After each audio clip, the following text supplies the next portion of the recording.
Hello, everyone. Welcome to the Newsbrowse News broadcast. According to CTV News, police in Vancouver are warning drone operators of strict event-specific airspace restrictions during the upcoming FIFA World Cup. From June 11 to July 19th, flying drones of any size will be strictly prohibited above key venues, including BC Place, the Pacific National Exhibition, Kamati, Killarney Park, and the University of British Columbia, UBC. The Vancouver Police Department emphasized that violators within these designated no-fly zones will face severe consequences. Penalties can include significant fines, the seizure of the drone, and potential criminal charges. While drone flying itself is not inherently a crime, operators could face charges such as harassment, causing a public nuisance, recklessness, or public endangerment.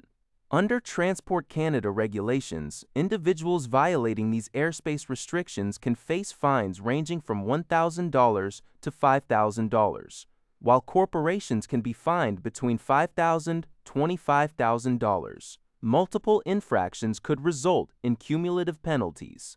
Drone operators are urged to check the no-fly zone maps to ensure compliance and maintain public safety.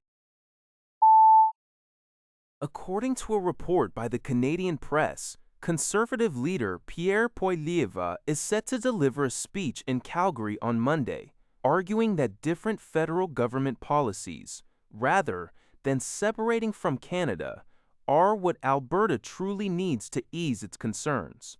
This address comes after Alberta Premier Danielle Smith announced plans to hold a separation referendum in October. In excerpts of his prepared remarks, Poilievre states that separatist voices are frustrated with the federal government rather than their fellow Canadians. He plans to argue that Albertans would benefit significantly from federal policy changes that prioritize unblocking resources, building pipelines, respecting provincial autonomy, and reducing taxes.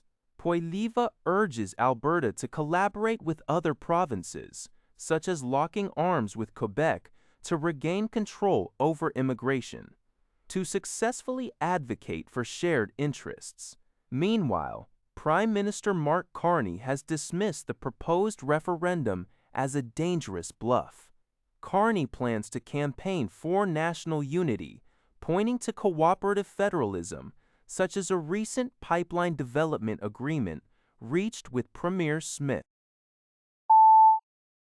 According to a report by CTV News, emergency officials in British Columbia's Squamish-Lillooet Regional District have issued an evacuation alert for 24 properties northeast of Pemberton. The alert was triggered by concerns over a potential glacial lake outburst from the nearby Place Glacier. Monitoring at the glacier indicates that water has reached the same volume observed prior to a glacial outburst in 2025. Officials warned that a sudden release of water could cause overland and debris flooding in the Pool Creek and Gates Lake areas near the community of Birken.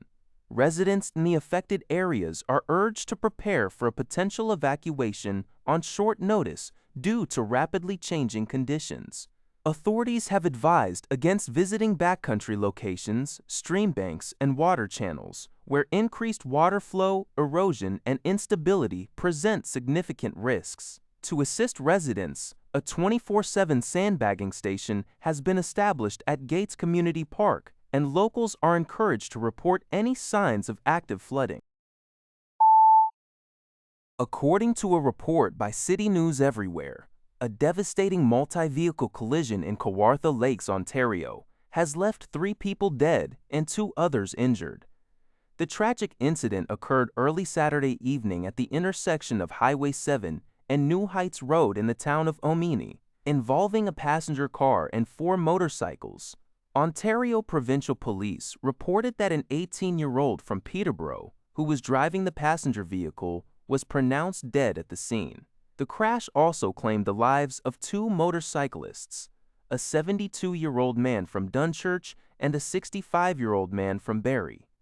2 other motorcyclists, both in their 30s and from Sudbury, sustained injuries in the crash.